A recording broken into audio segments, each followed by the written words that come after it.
दवा खाते हो तो वो हमारे शरीर में पचता कैसे है। देखिए, दवा शरीर में काम कैसे करता है, अगर आपको ये जानना है तो आपको 4 टर्म हमेशा याद रखना है, क्योंकि दवा शरीर में इन्हीं 4 चरणों से होकर गुजरती है और अपना काम करती है। पहला स्टेज है अब्जॉर्प्शन, दूसरा स्टेज है डिस्ट्रीब्यूशन, तीसरा स्टेज है मेटाबॉलिज्म और चौथा है एक्सक्रीशन।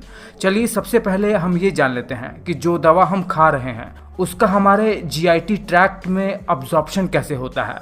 देखिए, जैसे ही हम अपने स्टमक में मेडिसिन को लेंगे, सबसे पहले ये मेडिसिन हमारे स्टमक जूसेस के कांटेक्ट में आता है।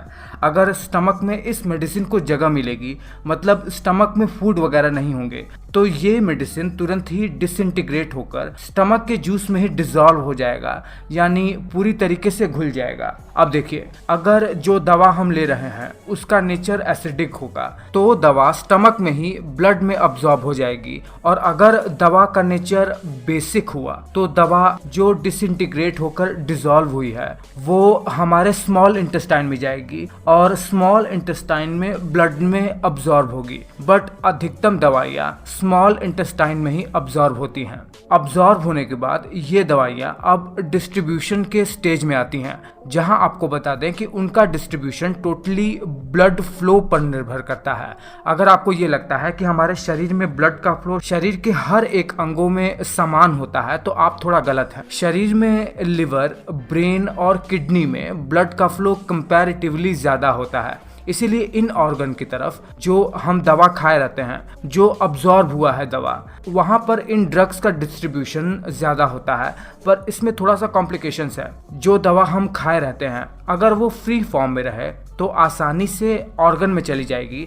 अगर वही दवा प्लाज्मा प्रोटीन के साथ बाइंड हो जाएगी, जो कि ब्लड में ही पाया जाता है, तो ये मैक्रो मॉलिक्यूल्स में बन जाएंगे और साइज में इतने बड़े हो जाएंगे कि ये ऑर्गन में डिफ्यूज ही नहीं हो पाएंगे और तब तक ब्लड में ही सर्कुलेट होते रहेंगे जब तक प्रोटीन के साथ ये अनबाइंड होकर दोबारा से फ्री फॉर्म में ना आ जाए। उदाहरण के लिए एसिडिक नेचर वाली दवाइयाँ ब्लड प्लाज्मा के एल्ब्यूमिन के साथ बाइंड होती हैं और बेसिक नेचर वाली दवाइयाँ अल्फा एसिड ग्लाइकोप्रोटीन के साथ बाइंड होती हैं। सबसे ज़्यादा दवाइयों का डिस्ट्रीब्यूशन हमारे लीवर में होता है और जब लीवर में ये दवाइयाँ आती हैं तो इनका मेटाबॉलिज्म होता है, जो कि दवाइयों के वर्किंग का तीसरा स्टेज है। देखिए, जो मेन काम है लिवर का दवाई के मेटाबॉलिज्म में वो है, अगर कोई दवा लिपिड सॉल्युबल है तो उसे वाटर सॉल्युबल में ये लिवर कन्वर्ट कर देता है, जिससे आसानी से दवा यूरिन के थ्रू हमारे शरीर से एक्सक्रीट हो सके।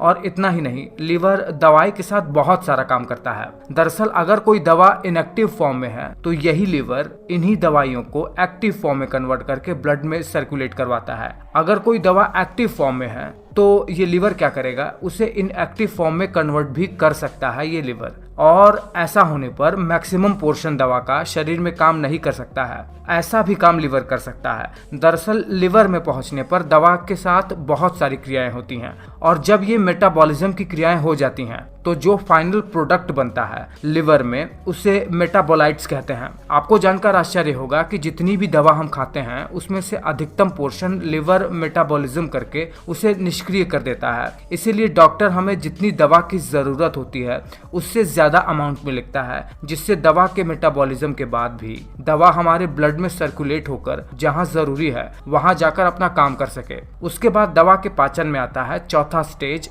एक्सक्रीशन का। एक सर्टेन टाइम लिमिट के बाद, लगभग 5 से 6 घंटे के बाद, अलग अलग दवाइयों के अनुसार किडनी से फिल्टर होकर ये दवाइयाँ हमारे शरीर से एक्सक्रीट हो जाती हैं। हालांकि हर दवाइयों का हाफ लाइफ अलग अलग होता है। कुछ दवाइयाँ ब्लड में अब्सॉर्ब होने के बाद अपने पीक पर लगभग 4 से 5 घंटे में ही पहुंच जाती हैं और उसके बाद किडनी से फिल्टर होकर एक्सक्रीट हो जाती हैं यूरिन के थ्रू। बट कुछ दवाइयाँ जो प्रोटीन के साथ बाइंड हो जाती हैं मेडिसिन के फ्री मॉलिक्यूल से, उसी मेडिसिन के फ्री फॉर्म के मॉलिक्यूल के एक्सक्रीट होने के बाद, तो ये दवाइयाँ जो प्रोटीन के साथ बाइंड हो चुकी थी अब अनबाइंड होकर दोबारा से ब्लड में रिलीज हो जाएंगी और दवाइयाँ ज्यादा देर तक शरीर में काम करती रहेंगी। इसीलिए कुछ दवाइयाँ ज्यादा देर तक चलती हैं हमारे शरीर में। फिलहाल मैं आशा कर रहा हूं कि एक बहुत ही छोटे से वीडियो में एक बहुत ही अच्छी सी जानकारी मैं दे पाने में सक्षम हो पाया हूं। अगर ऐसा है तो आप वीडियो को लाइक जरूर